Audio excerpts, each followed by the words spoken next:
All right, I'm back, and I'm really happy to bring on my next guest because I've known him for a while. We've done a little bit of work together at a couple different conferences. I'm sure a lot of you have seen him at various events out there because he is one of those people that you always see talking about architecture and extensibility. This is Miguel Castro. Hey, Miguel. Jeff, how you doing? Oh man, thank you so much for joining us today. For folks who haven't seen you at a conference or read some of your writings, why don't you give a quick introduction? Oh wow, man, I've been doing this for a very, very long time. I've been active in the Microsoft community since about early 2000s, but working with software for a very long time. I specialize in the stuff that you work with, .NET and architecture and all that stuff. Like you mentioned, you associated me to the topic of extensibility. That's kind of a topic that's near and dear to my heart. I'll talk in more detail when I get into the details of the app about what it means to me because I think that's going to be relevant to what we're going to be doing. But I'm full stack. I mean, I'm involved in everything, man. Have money will travel, right? Absolutely, and actually, the folks in the chat room were saying, "Is that a lazy boy chair?" No, it's not. This is a piece of junk Staples chair that I've had for like 6 or 7 years. It's falling apart. It's got food particles in the crevices that you could never get to. Yeah, Uh, yeah, yeah. yeah, it's one of those things where you clean the whole chair, right? But you never get to that little area. So I'm afraid what's going to happen if I ever take it apart. So this chair's going to go from here to the curb where the dump pick it up, and then I'll get a new one. So no, it's not a lazy boy. It just makes me look like one because it reclines quite a bit. Yeah, That's there you probably go. the best of that. There's something to be said for being able to recline while you're there. Uh, and they're saying it looks comfy and looks pretty awesome. It is comfy, absolutely. Hey, if you spend as much time as I do in this office, I'm surrounded by monitors here. So if I were to pick up my camera and move it around, I got 5 monitors around. One of them is a big 30-inch, and then there's a triple row of monitors here, and another one up on top where I see Jeff's ugly mug. And Hey, I spend a whole lot of time in this office. So you got to make it as comfortable as possible. And more specifically, if I turn around, there's like a really cool bar behind me, and that's a very important part of a good home office. it is the bar. Absolutely. Oh yeah. This is the good stuff. You go to my living room, and that's the stuff that you would see if you come over. Yeah, yeah, And then because you are you, Jeff, because it's Jeff Fritz we're talking yeah. about, Oh yeah. I would interrupt the festivities, and I would say I'm going to go downstairs and get the good stuff, and then I'd come down here. Oh man. There you go. Thank you, What Ric was that? Flair. That was Do we get Ric audio from Flair. people? Do we get audio from people as well? Mm-mm. No, no. I've got sound effects that we can drop in here. Yeah, I've got the sad tuba. I've got, of course, Mario coins when we score. Oh, No, Miguel, you're not Portuguese. You're it's no, I'm it, Cuban. he's human. There you go. Cuban. I'm Cuban. Cuban. Yep. Oh, somebody said that I'm Portuguese. Yes, they were asking if you were Portuguese. So we've got folks dialing in from everywhere. We've had some folks from Portugal. We've had some folks from South America. Some other folks from Denmark. Oh, they like my answer better. Yes. Very cool. So we wanted to talk about extensibility in this time. Gosh, I've already creeped into our demo time here a little bit. And extensibility is something that you really bake into a lot of the solutions that you provide for your customers. I bake it into almost every solution that I provide for my customers. I want to look like the rock star, and I think nothing makes you look like a rock. And me looking like a rock star is not really an ego thing. It's a way to get repeat business, and Ah, nothing is better than for a client to say, "Can we modify this app to do the following?" Because you know that clients are going to change their mind down the road, and down the road can be next week. And you can give them the solution to the change they're asking for without redeploying, without touching their core app, without all that stuff alludes to extensibility. I mean, it all has to mm, do with how you design the app originally to be extensible. And we're going to talk a lot about that, but particularly the topic of what I call multi-tenant applications, which a wiki like what you got is a perfect example. When I do extensibility on stage, I yeah, use a blog. So you're using a wiki. So we're in the yeah, same neighborhood, you know? Sure, sure. So we're going to extend CoreWiki a little bit. The project we've been working on, we tinkered with. We saw Mark Miller showed us a little bit around some design issues we can correct easily in there, but we're going to extend it now. This sounds cool. All right. Yep. And Rebel One in the chat room says it has an arrow pointed to himself and says also themselves and says also Cuban. Viva la Raza. There you go. Viva who? Viva la Raza? Is that, am I pronouncing that right? Obviously, I'm not Cuban enough. Who the heck is that? I don't know. Unless I'm way behind on my Cuban current events, I really don't know who that is. But please tell him to explain. Long live the people. Then that's not a person's name. He gave you a sentence, and you just completely tortured my language. I'm so sorry. I thought the La Raza is a person he was saying viva to. Wait, is he? How do you spell it? L-A, new word, R-A-Z, and then triple A. That actually is not a word I'm familiar with, so it must be slang or something. Okay. Let's Hey, I'm sorry, dude.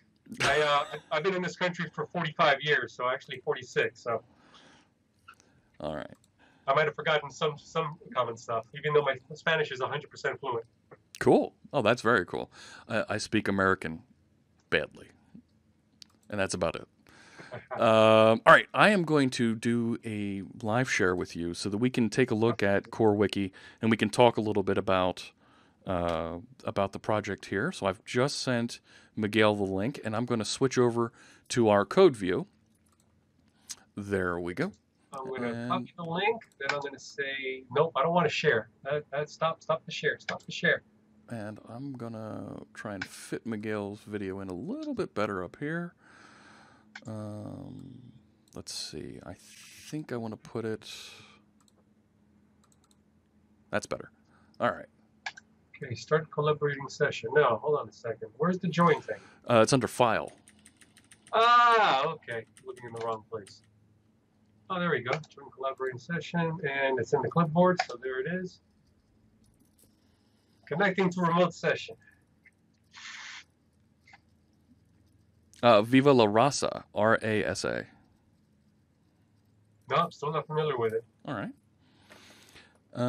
So there we go. So you can see Miguel's connected. There we go. All right, I see everything. All right, I'll tell you what stuff to open. Well, actually, I have access to the Solution Explorer here, right? So yes. I can open it. You are going to be creating a couple of projects for me when I get there. Okay. And so I'll just give you those instructions as I talk. Cool. Okay. So I clicked, so I'm following you right now, and we can see your little tape flag where your cursor is here inside the layout page. So extensibility, when I think about extensibility, I immediately go to Visual Studio and I have extensions that I can add in. Is that the kind of thing that you're going to enable? That's a perfect example, because the reasons for it are exactly the same. So let's keep your example in context here, okay? Okay. You got a program, a software application like Visual Studio, which everybody, myself, you, and probably everybody listening to us right now uses in a slightly different way. Oh, and yeah. they alter the tool to the best of their ability and the tool's ability, and that's all because of the extensibility built into it. You just got Mark Miller off before me. Yep. You're familiar with Mark's flagship product with DevExpress, CodeRush. Yep. There's a ad we'll see over here pop up just under your video in the right column for CodeRush. Absolutely.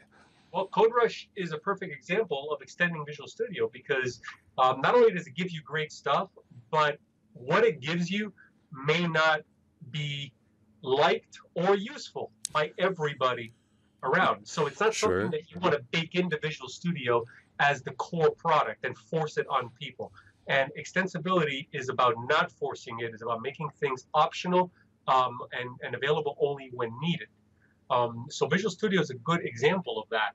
The wiki is a great example, as is the blog application that I use as my case study app when I present on this stuff. Because, well, think of the idea of multi-tenant. That means that you have a certain application and it's going to be used by more than one host. Notice I said more than one host, not more than one consumer. A blog consumer is just the person that's reading the blog and entering a comment, right?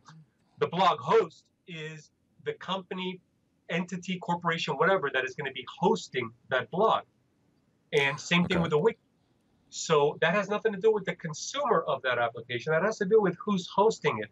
So in adding extensibility to an app like that is about trying to figure out where things may change from tenant to tenant to tenant in ways that may not affect all tenants the exact same way. And I'm going to give you what I think are some pretty good examples of that. Cool. So that's core extensibility in the way I see it. Is the ability to embed hooks into an application where modifying and enhancing in the future will be easy and will not and ideally will not require a redeploy of that application, and you can sell that application to another tenant, to another host, and they can use it as is in its raw form or add their own hooks, their own custom functionality. So you know what I mean? that optional configuration, that optional set of features that you only want to light up in certain circumstances. Exactly. Okay. Exactly. And it's interesting that you mentioned the word configuration, because that'll come up. Because when you have a wiki, let's say you got a wiki and you're gonna, hey, you know what, I'm gonna introduce my two tenants now, if that's okay. Sure. We got two users of your wiki that you sold this product to, or that you gave this product to. Okay. One of them is the church. Okay. One of them it's a church. Church has got a lot of different rules about what can be posted, what can be, put visually in writing in front of people. They got to be 100% family oriented. You know what I mean? Oh yeah. Then you got another tenant, another host that's going to be using your same wiki product, and they happen to be a sports bar. Now, a sports bar is not exactly an adult website. No. They're not going to post raunchy stuff, but they're not going to be as proactive about monitoring the stuff that gets online, because it's a different crowd altogether. It's a different audience. You know what I mean? Mm-hmm. Mm-hmm. So both of those tenants can use your wiki application in its raw form. But let's say the church wants to make sure that profanity never gets into one of the articles that's posted by the wiki. Sure. Let's say that the sports bar doesn't care about that, so they don't care whether they have profanity checks or not. As a matter of fact, some sports bars that I know may encourage it. Yeah. But they do want to modify every article that you post with maybe some daily specials at the bottom. You know what I mean? We got beers on tap for $1.50, that kind of thing. Okay. And if you got somebody adding things, now this makes a little more sense in a blog than it does a wiki, but we'll suspend disbelief and we'll keep the wiki. You got somebody that's entering for a sports bar that owns the wiki. They're entering 3 articles in one day. You don't want to have them repeat this stuff at the end of every article manually. Sure. Maybe they're creating pages for a menu or something like that. There you go. Another example, which we'll actually do, is what if when somebody at the sports bar enters an article or a post into that website, they want to let the audience, their potential audience, know about this right away. Well, they have a Twitter address, and there's thousands of people following them on Twitter. Might as well put a tweet out there that says, "Hey, by the way, guys, new article. Read this." Sure, some published notification. There you go. So those are all facilities that you can bake into your wiki as part of the core product. Okay. But the sports bar may not care about the profanity checker. The church may not care about the daily specials or the posting to Twitter. You know what I mean? Sure. Everybody's got their own little customization on what they want, and that's where extensibility hooks come in. And that's what we're going to be adding to your fabulous little wiki app. It is fabulous. It is. You won't hear me use that term a lot. Okay. Wow. I said it because I think very highly of your work, and there's a little bit of brown nosing going on here. A little? A little? and because anybody that knows me knows that I would never use the word fabulous, so it's got to be in sarcasm somehow, right? It's gotta be. And some of the folks that have submitted pull requests for this, they're in the chat room. They're listening to you there, Miguel. They're taking that compliment. Well, if what we're going to do to the wiki app today becomes part of the update on GitHub, they'll have this. And oh yeah.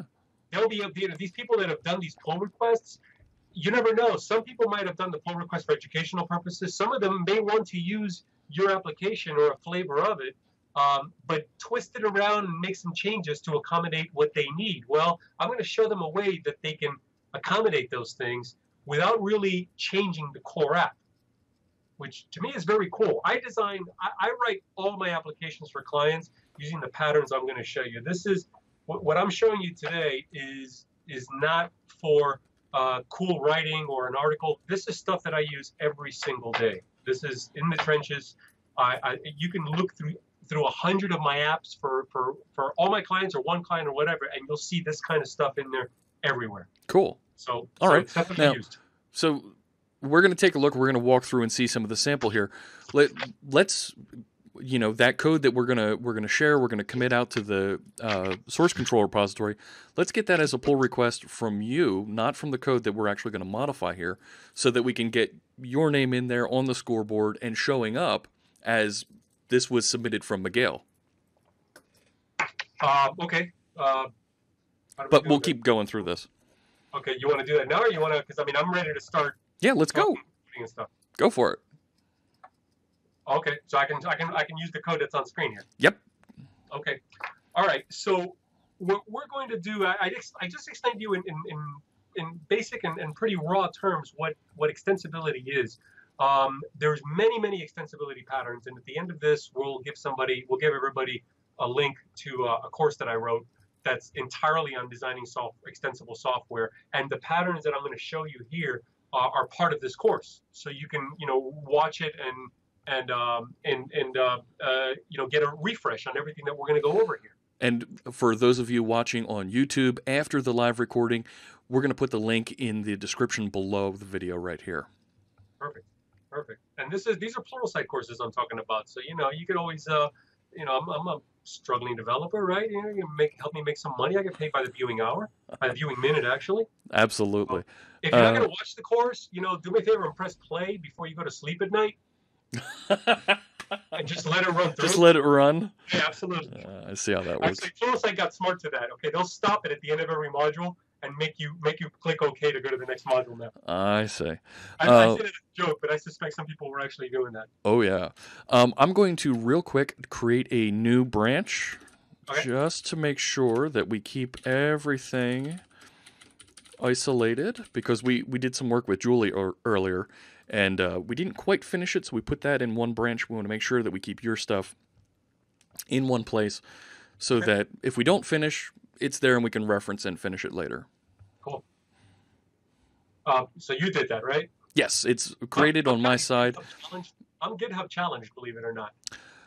We can help with that. Yeah, I'm sure you can, and we should have a conversation about that. But that's about all I would say, because I'm not going to embarrass myself any further. You can see down here on the bottom of my screen, feature extensibility is lit up here as the branch that we're going to be working in for the bit here with Miguel. Cool. All right. Cool. All right. So the editor is yours. Say what? The editor is yours. The pattern that we're going to be putting in place does not have an actual name. I've called it a couple of things during my career. I've called it the event module pattern.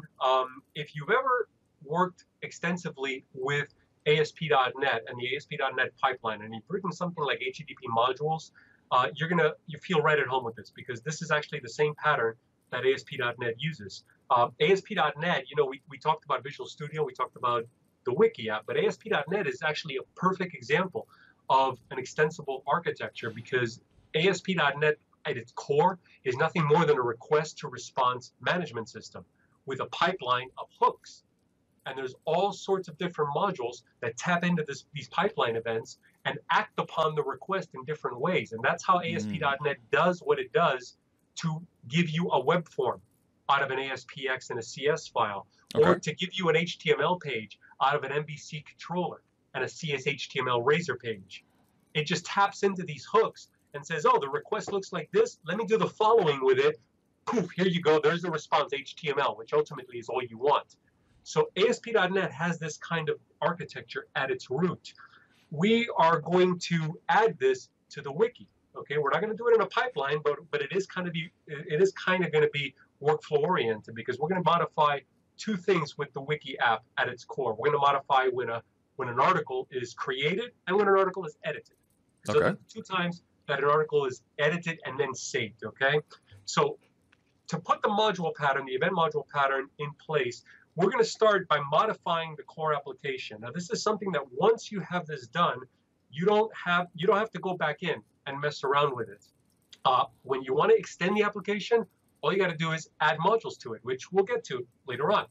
So in order to modify the application, but not make it tied into any one tenant specific type of customization, we need to abstract out. And for that reason, we need to have a common project set up. So this is where I'm going to ask you to create a project, if you don't mind.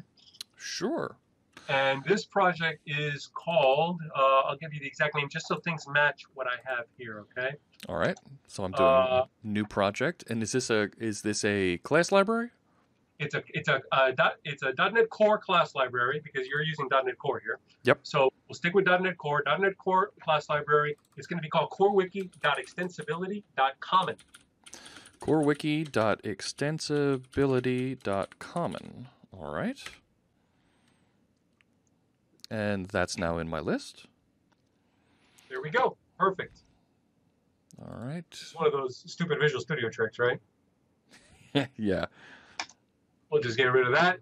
Leave the class 1. I'll take care of changing that and everything. I'm actually going to code a lot of the stuff in this one class file so I don't confuse people and move back and forth.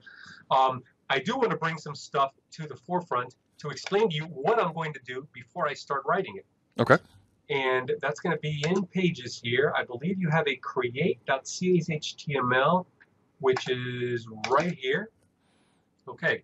Now, this is the page that gets fired, the code behind the page, behind the Razor page, that gets fired when you create a new article. Right. The method in question is called onPostAsync. Now, if you notice here, right. You have the article that comes in, yep. and you're doing all this error checking to it, all this validation, and then finally you write it out to the database, okay? Yeah. Now, what I'm going to do is that I am not going to change any of this. I am going to stick some code right into here. Okay. Right at the top. I'm also going to stick some code right here, right at the bottom. Okay. So I'm not going to affect anything that you've done. All right. Then I'm going to be doing the exact same thing that I just showed you to another page called edit.cshtml, which looks exactly the same as this, pretty much. It is. So we'll work with this one first. So you created the project that I asked you to, and it is just, there it is, I see it. Let me go back to this. There we go. And the first thing I'm going to do is figure out exactly where I'm going to add extensibility hooks. And that's why I showed you this first, because I want a hook right here.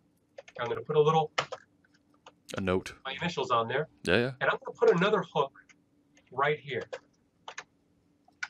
Okay. Now, the purpose of this hook is to intercept the article before you perform all of this stuff on it and before you write it out right here. I'm going to intercept it and allow it to be modified externally. Ah. At this point, we're already past the point where the user typed in the article and pressed submit. Right. We're processing it. Exactly. It's all automated now. So what I want to do is that I want to work on an article before it gets submitted, which means I need something to carry my data. That's the first class that I'm going to write, okay? I'm going to write a class here called pre-submit article event args. Now, I'm trying to make this as familiar to people as possible. So I'm going to inherit from the event args class, just like if this was, and this is already validated there with the using statement, just like if it was a standard event, because in a way, we're writing events. If you were to be writing what we're doing and keeping it all in the CoreWiki app, you can do a lot of this with events. But what happens when you want to add a new event or add something new to act upon that article before it's submitted? You got to now tap into another event, and that means you got to modify your core application. Modification means recompilation. Recompilation, of course, means redeployment. Things become a little hairier there. So I want to do this as loosely coupled as possible, but I want to try to keep familiar patterns in there. So I am going to And I'm going to do a lot of copying and pasting, if you don't mind. Go right Jeff, ahead. Let's. just We don't need to so watch we you don't, type. and we don't want to run out of time either. Absolutely. As usual, I always have more to talk about than what I always think I have time for. So what I'm doing is that I'm just writing a data carrier class here that contains the data that I want to make available to an external event module that somebody may or may not write in the future.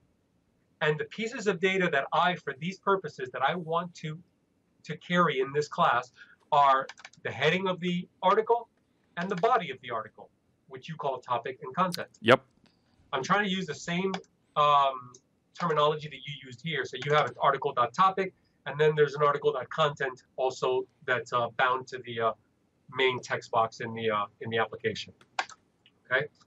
Now, the fact that the class file still says class 1, it doesn't matter because I'm going to put more than one class in here anyway. Now, I have 2 more properties that I want to add to this, but I'm not going to do them just yet because I don't want to confuse people. I just want to take this step by step. So far, you've seen nothing that is out of the ordinary of regular .NET stuff that we do. In fact, I'm going to go ahead and write the other event class because, like I said, I got 2 points of extensibility that I have in mind here. One of them is right here before the article gets submitted. Then the article gets submitted, and the other one is right afterwards, right here. Sure. So that I'm going to have 2 different data carrying classes, 2 different event arguments class, to use familiar terms. One of them is called pre-submit article event args. The other one is called article submitted event args. Now, this one here, I want to make one modification to it. I want to make this event cancelable. And you'll see how later. And that means that we have to bring in some component model.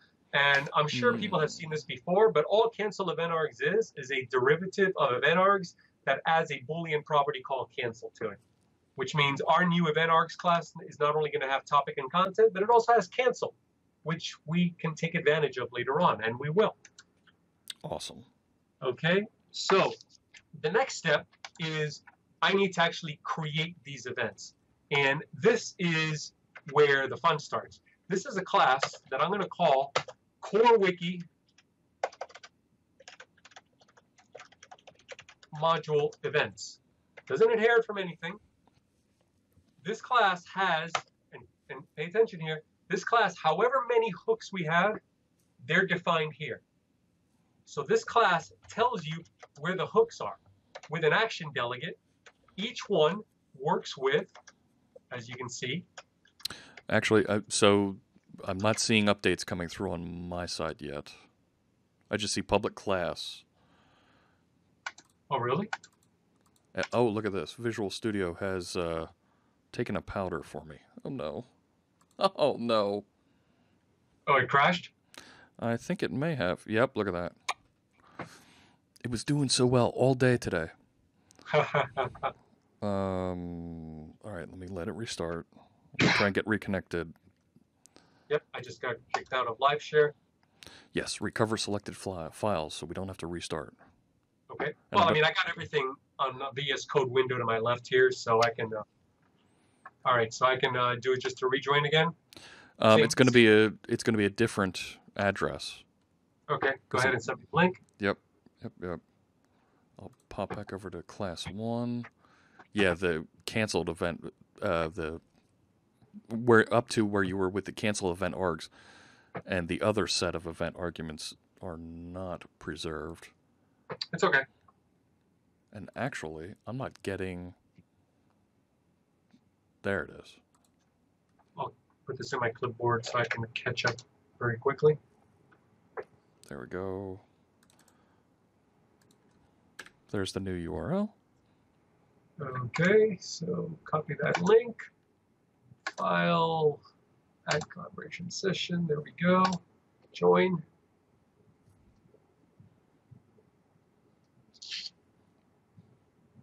There we go. All right, so you're right. It didn't catch up, so I'm going to change this to cancel. Yep. Okay, and now we're right where I left off. Whoa, sorry, wrong thing in the clipboard. That's okay.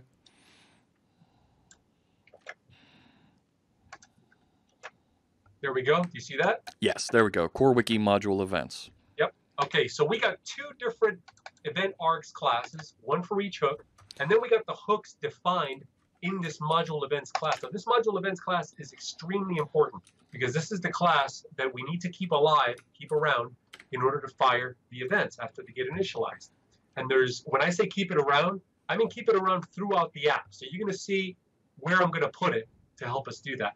But as you can see, these delegates here are nothing more than just that, multicast delegates of the action type of T. Each T is one of the event args class that I defined, and then of course the name of the event. Makes sense. So very, very easy there. Now, we're setting things up for writing this, for extending this app. So let's continue here and shoot forward a little bit. Let's say that we're all done and we're ready to have people start writing event modules. Well, to write an event module, and we'll repeat this so they'll see it again, to write an event module, they're going to be writing a new class in another project somewhere. Yeah. And that class is going to implement an interface, a very simple interface. Okay. And that's the interface that I'm going to write right now. Now, I'll continue just doing copy paste so we don't get behind. There's the interface called CoreWiki module. Okay. Now, I mentioned at the beginning that anybody that's written HTTP modules may find this very familiar. This is the equivalent of IHTTP module. This is a module interface with very simply an initialize method. Okay. And that initialize method receives in it an instance of that events class.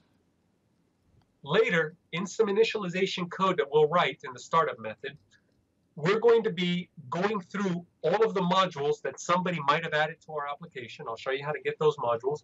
And we're going to be iterating through those modules and calling upon the initialize method of each of those modules. Excuse me. Okay? Okay. To each initialize method, we're going to be sending in the exact same instance of module events. As I told you, is going to be kept around for the lifetime of the application. So our ultimate goal here is to have an instance of module events that has all of these different hooks, and each one of them has a delegate, and each one of those delegates may or may not be wired into a method, which you'll see how that works as soon as I write my first module, which I'm not ready to do so yet. Okay. We're only writing infrastructure right now. So with me so far? Oh yeah, yeah. This makes perfect sense. You're configuring your pipeline here. That's exactly what I'm doing. I'm configuring the pipeline. All right. So what I'm going to do is that I'm going to open up in the CoreWiki on my Solutions Explorer here, and then I'm speaking, but people are not seeing what I'm doing. That's because my Solutions Explorer is off to on another monitor. I'm opening up the startup file. Now, if I make this a split window, you'll see it, right? I will not see it. You don't see that? What I just did? No, I don't see the split window. I do, but I did see you move. Oh, okay. So then I can keep it a split window for my own purposes. Exactly. So you just see Startup CS, and now you're seeing Class 1 and at the CoreWiki module events. Yep. Okay, perfect. All right. So I am going to let me open up my notes off screen here. So this is the Startup CS, okay? Yeah. In that Startup CS, all the way at the end here, I want to add the following.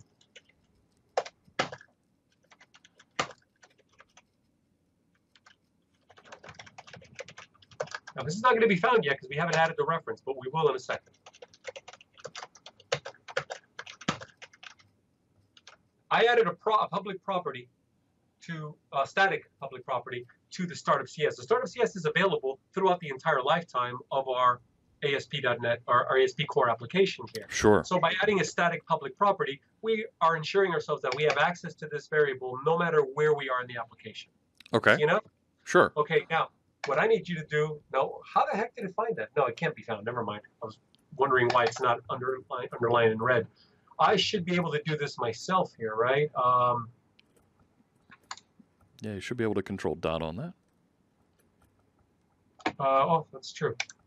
I'm used to, there we go. Perfect. As you can see, there's my using statement, CoreWiki extensibility common. Now it's... Did it add it? No, it's defined there. It added it up top. It doesn't have the reference. There it is right there. What do you mean? It did add that, but I've still got a red line on my side. Right. The control dot allowed me to add the reference, so you should have the reference. Yeah, let me try it. Okay. I'll add the reference on my side. There it goes. All right. Cool. All right. So now I'm going to bring create HTML back on screen here on the left side, on my left side.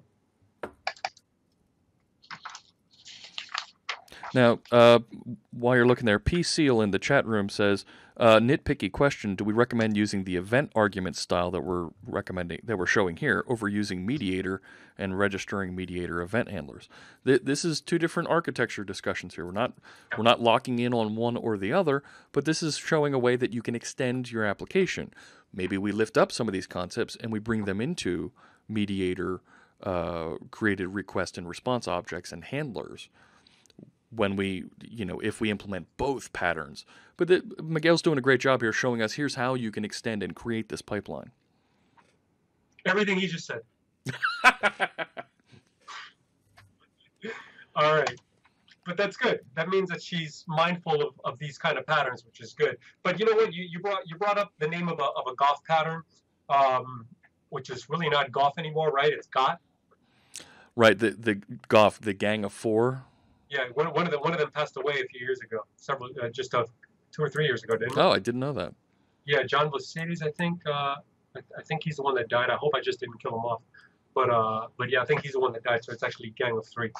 But yeah, so the mediator is one of the golf patterns. There's another pattern called the chain of responsibility pattern, and that probably is the pattern that is closest to what I'm doing here. Okay. Okay. Now, I'm in the create model. What I'm going to do here is that I am going to add a property right after here. Very simple property. Actually, it's going to be private. I try to stick with the patterns you put in place here. So these are read-only properties because they can be. They have no reason not to be. Right.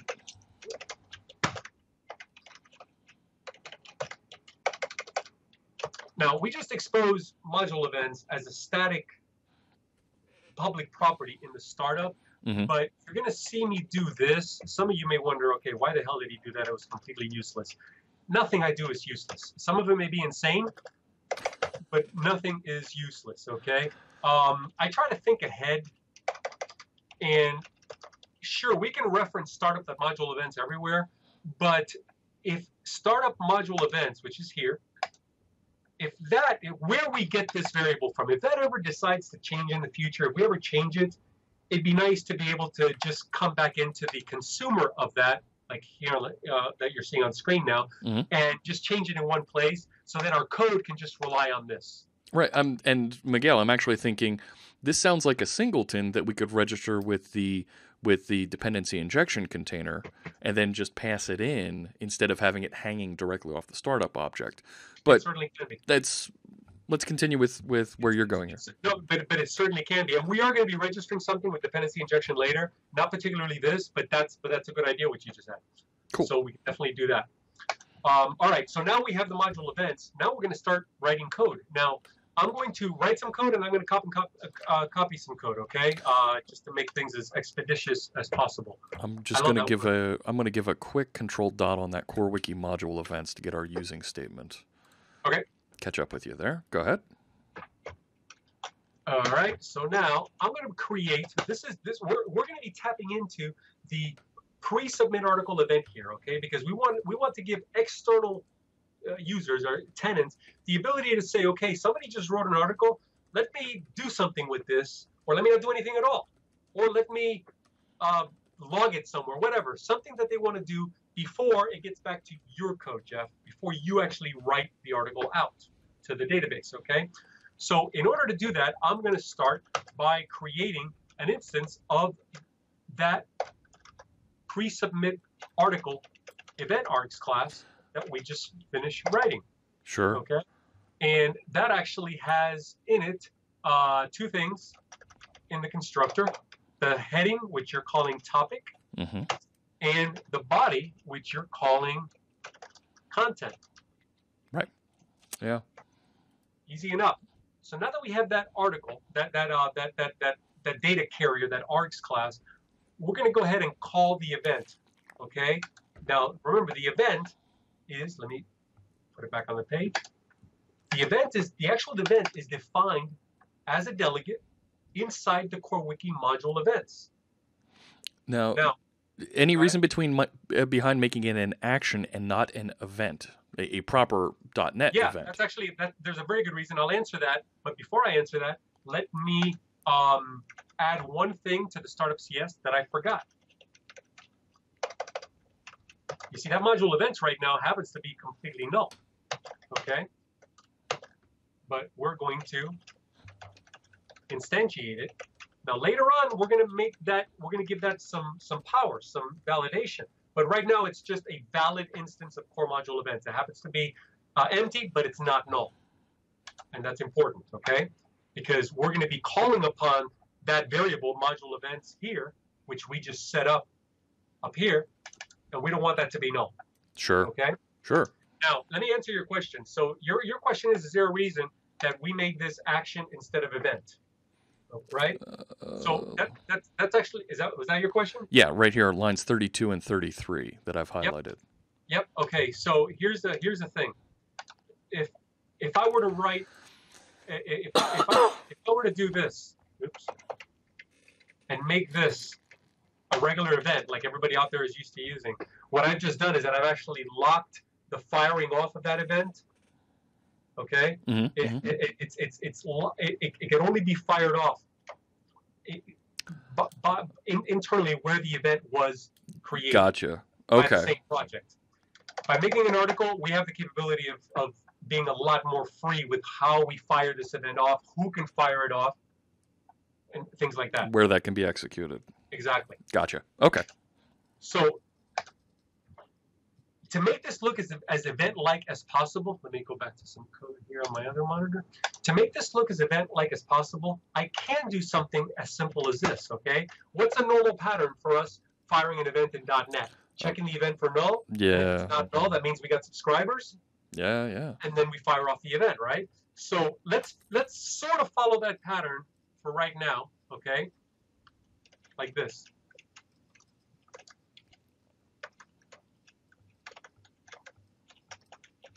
There's the delegate property. Yep. Now, if this event is not null, that means it's got subscribers, right?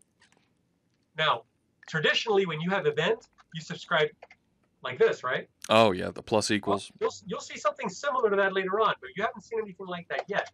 But let's assume that we may have some subscribers somewhere, even though we don't. We can technologically do this. Technically do this. We just fired off the event. Yeah. Okay. Now, and we're going to be doing this for the next event, but not particularly this one. I'll explain why. If you remember, when we wrote this, we wrote it here as a cancel event args, which means this event argument has the ability to be cancelable. Okay. So we want somebody to be able to write a module, and if something goes wrong with the content of the article that they're checking, we want that to set cancel to true and not go through any of the stuff that you're doing. Ah. Understand? Yeah. If I do this, I have just fired a multicast delegate all at once. Meaning if I got 6 subscribers to this event, they all just fired. Meaning if one of them set cancel to true, the other one doesn't care. The only way the other one will care is if the content of that module actually is checking for the incoming cancel property. Okay. Which you don't want to do because you don't want to put that kind of responsibility on the module writer. You want your core application here to decide that something just canceled that event. You understand what I mean? Oh, yeah. Yeah. Which is why we're not going to do this. We're going to do something a little different, okay? Let me copy this code in here. Now, this code is a little longer, and that's why I'm going to show you how to streamline it later on, okay, for the edit CSHTML. For create a CSHTML, we're going to do this manually. What you're seeing here is you're seeing that I'm peeking into that event, and I'm grabbing all the subscribers. Okay, that get invocation list. Exactly. And then I'm looping through each one of those and firing each one manually. And then I fire that event off, and I come out of the firing, and if I find that cancel has been set to true, I break out of that. That's why you see that here. Makes sense. If not, I fire the next one. And I keep doing this until I fire all of the subscribers, or unless the subscriber has set the cancel to true, in which case I don't want to do any of this. Okay? Sure. Now, what do I want to do if cancel is set to true? I don't want to write this code, but I do want to follow the patterns you've put in place here. So what I'm going to do is I am going out to, remember I told you I had a couple more properties that I want to add here? Yeah. I'm not using these properties in our sample code, but I wanted to set the pattern in place because it's a pattern that you're following.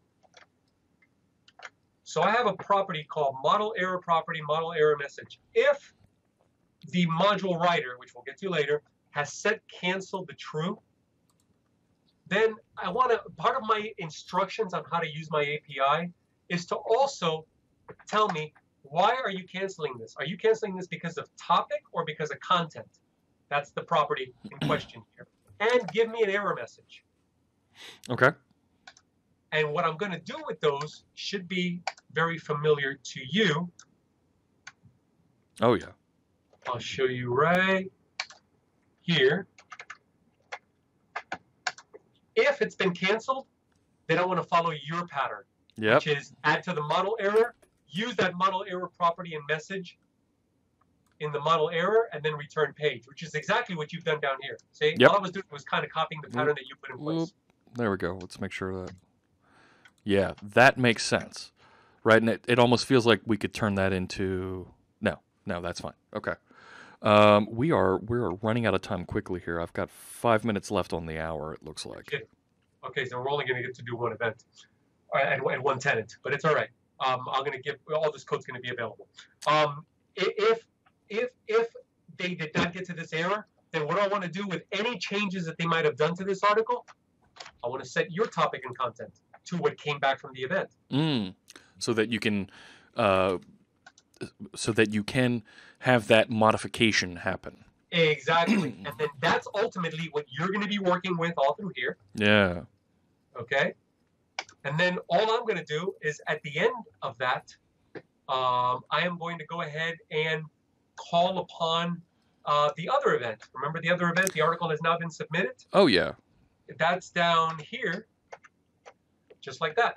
So all I'm doing is checking another event. Now, this event, I didn't care about doing one subscriber at a time. I didn't care.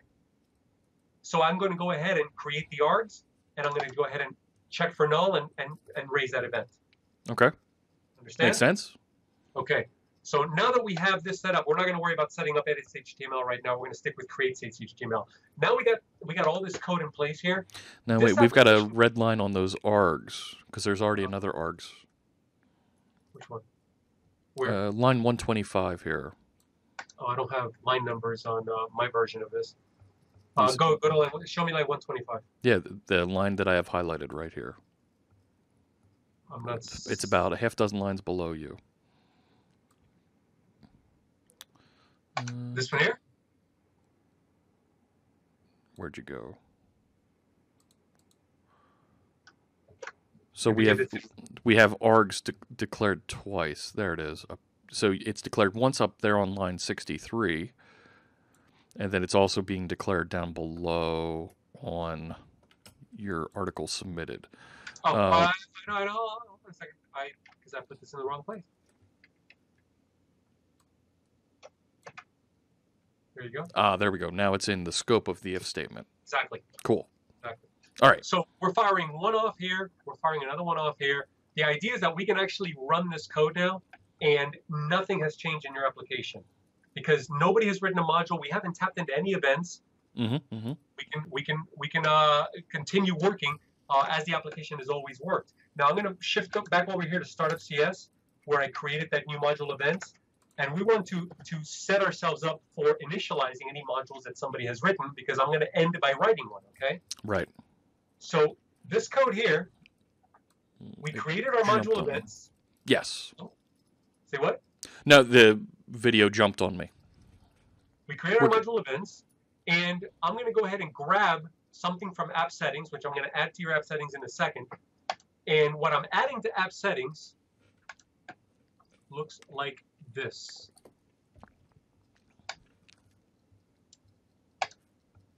Let me bring app settings up, which is over here in configuration.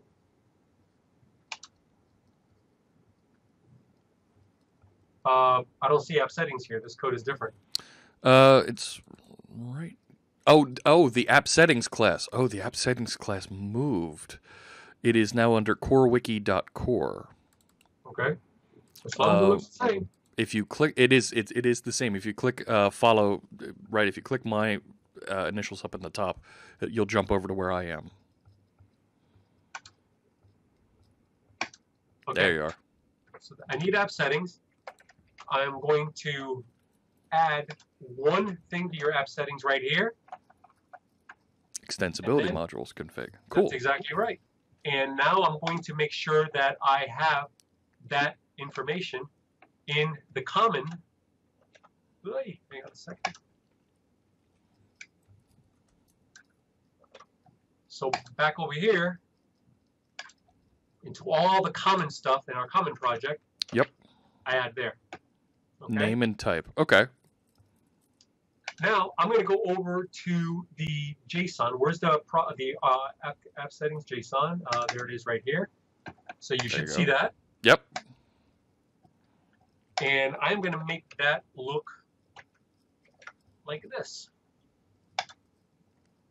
So we're going to add one more thing right there, right there. And that should be it. Now we have an empty area because now this code here will work because now I just read in all the extensibility modules, of which there are none, as you can see. Right. But for each one, I'm going through the type. We're going to give them a name and a type. And I'm going to instantiate each one of them, and I'm going to call initialize. And notice I'm doing it with the same instance of module events for every single one. And that same instance of module events is what we are eventually going to use here in the middle of the wiki site. Very cool. Let me see. Because the idea is that now we're going to write a module, and that module is going to tap into one of those events. So let's go ahead and quickly write a module. I need you to create me another project real quick and call that project CoreWiki.extensibility.thechapel. All right. So we will add new project. This is another .NET Core class library. This is CoreWiki.extensibility.thechapel. And I'm actually going to probably copy all the paste and I'll describe it because I don't want to run out of time. Not a problem. Okay, so you already added that? Yep, I see it. Okay. Now this is a module. Notice it's a completely separate project, okay? Completely separate. Now, this project needs to reference the common. I will add that reference. I just did it on my end. I don't know why that doesn't work. It added the using statement. I think it's protecting against modifying the project file from remote folks.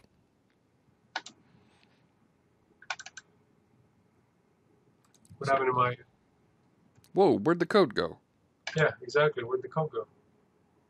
Go ahead. It completely... I'll just paste it again. There we go. Hold on a second.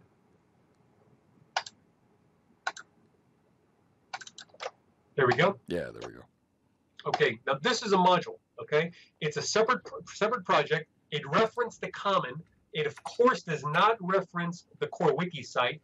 The CoreWiki site will not reference this project in a production environment. Now, we're going to make it references. I want you to do that now while I'm talking. Go ahead and reference from the CoreWiki to the Chapel project.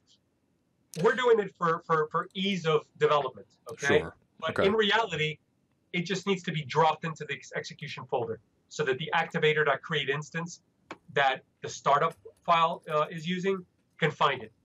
Yep. So I've added that reference to the main web project. Okay. And I want to stress that that does not have to happen because the idea here is that you're writing these modules a month down the line, a year down the line, and all you do is drop the DLL where the app can find it and then restart the app. You don't need to edit the code and add reference a project or anything like that. That's the beauty of this right here, activator create instance. any of you go back to the days of Visual Basic VB6, we used to have server.createObject. That was Yes. late bind instantiation. Yep. The activated create instance does the same thing. It'll create a type using a string for that type. Now this configuration, get app settings, extensibility modules. Oop, let me jump back there real quick. We're missing a using statement. And I'm not... the app settings. Yeah, it's not popping it for me here. The typer namespace extensibility modules config could not be found. It's part of this. It's part of the common extensibility modules config. There it is right there. Yeah. It's in CoreWiki extensibility common. All right, that's being referenced. Unless I mistyped something. So app settings is there. Let me see. Extensibility modules config. There's no using statement here. Wait a sec, it wasn't saved. You got to put a using statement right there.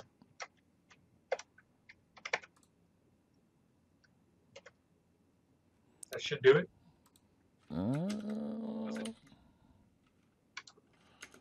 No, it does. That doesn't see it either right now. Oh, wait. This is inside of CoreWiki.core, I believe. We need to add a reference to the project.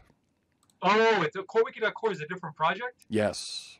Oh, okay. Then you need CoreWiki.core needs a reference to extensibility.common. Yeah, my version of app settings is sitting right in the CoreWiki application. And that should light it up now. Let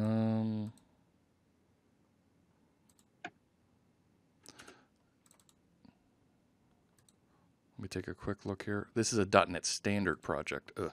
All right.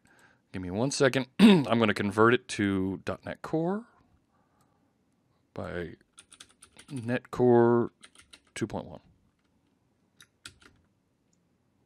Done. Rebuild. And that should clean all that up. I still see some errors there on the compilation.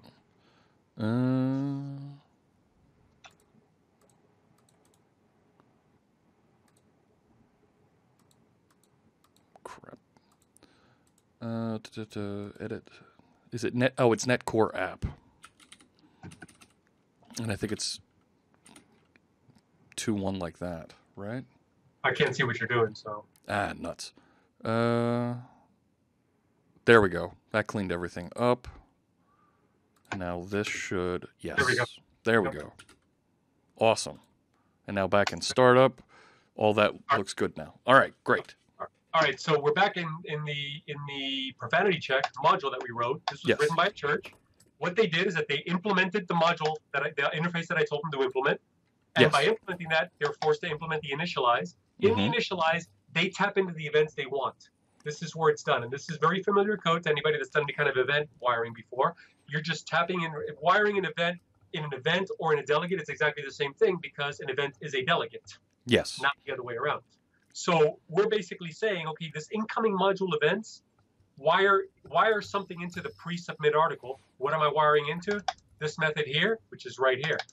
Now, what you do in this method is 100% entirely up to you. All I'm doing here is that I am looking for some keywords. I got a little makeshift get profanity words method here. That this could actually come from a database, come from a JSON file, an XML file with a list of profanities. I have 2 hard-coded profanities in here. Sure. I don't know if anybody remembers the Bill Cosby skit. Yes. So I want to change anything, any instances of any of these words. I want to change them to cartoons, characters, cursing. Yeah. Okay, otherwise known as regular expressions. So this here is just me doing that to the topic, the incoming topic. Because remember, we send the topic in and send the body in. And I'm doing it to the body as well. That's just because I chose to do it that way. I felt that it was necessary or important to test both pieces of text for profanity. And we could, right, you're doing a straight text replace here. We could bounce this off of cognitive services and have However it. you want to do it. You want to use Yeah, machine language. You can use a language. Think of writing, instead of a profanity checker, think of writing a module that does language translation, sure. that converts the entire contents of your article from one language into Portuguese. Yep. The folks in the chat room like your reference to regular expressions there. I'm going to give credit where credit is due. An old buddy of mine, Mark Dunn, out of Georgia, actually said that a long time ago on a .NET Rock show, that regular expressions look like cartoons characters cursing, and that has just stuck for all these years. Oh yeah. So So here's your module. So keep in mind, the module is in namespace, CoreWiki Extensibility the Chapel. It's called Profanity Check. yep. And it's in an assembly called CoreWiki Extensibility the Chapel. Okay. So now let's add this module to our application. To add it to the application, to make the application aware of it, you need to make this code here aware of that module by adding it to this code here. To the configuration. Exactly right. So all I'm going to do is that I am going to add an entry here. I gave it an arbitrary name. You can call it whatever you want because I'm not really using name for anything. And you give it the type, because this type right here is what I'm reading in here and instantiating it. And after I instantiate it, I call the initialize. And what's initialize going to do? It does the It's wire going up. to wire up the pre-submit article. That way, when we get to this part of the system right here, this finds that somebody wired something into here. It initializes the event, or it brings up the it initializes the argument class. It fires off the event one subscriber at a time, provided nobody's canceled it. Whatever somebody has changed topic or article to, they get reset here to your article and topic and content. So then when you go to save the stuff down here, you're saving the article updated content. As one of my modules might have updated. Very cool. All right. We're actually over time. The other module that I had in mind, well, I was going to write another interception of pre-submit with that the sports bar is going to use to add menu items to the end of every article. It essentially it's the exact same technology you see here, but instead of in here I'm removing profanity. Just imagine taking e.content and adding something stuff to the end from somewhere else. Yeah, exactly right. So you just added the daily specials to that content. And the other one, the Twitter one, is fired off right down here with the finished article topic and content. So all that module would do is it would have its own name and everything, but it would just wire into a different event. It would wire into the article submitted event, and then the meat of that event would be using TweetSharp or some kind of Twitter API to actually take that topic and send a notification to your Twitter followers that, hey, by the way, this new topic is now online, that kind of thing. Cool. Very cool stuff. Very, very simple. The most critical and most difficult part is finding out where you need to put these hooks. Okay. Right. If you find out where to put the hooks, that's all about what in this code may change by another user of this wiki in the future. What would they not like that you have, or may want to do different? And that's what you would write. That's what you would put a hook in for, and then write as a module. Make sense? Absolutely. So what we're gonna do, we're gonna grab Miguel's source code, the other sample that he has that we aren't able to get to. We're gonna take that and we're gonna commit it to another branch in GitHub, so that everybody can follow along, can get their hands on this code. And Miguel, we've got some questions from folks in the chat room about where they can find some of your works, some of your videos out there. I don't know if you have the Twitch chat up and you're able to pop a link or two in there. I don't, but I will. I don't have. Where is the Twitch? I don't have the Twitch app up, as a matter of fact. Okay. I gave you that link from Pluralsight. I'm going to tell the easy. You're going to put that link in the YouTube channel, but vocally, I can tell them right now. Go to pluralsight.com and just do a search on my last name, Castro, And I have 6 or 7 courses out there, but one of the courses is called Developing Extensible Software. And it's only like 4 hours long. It's not one of my long ones. And it covers this pattern in detail.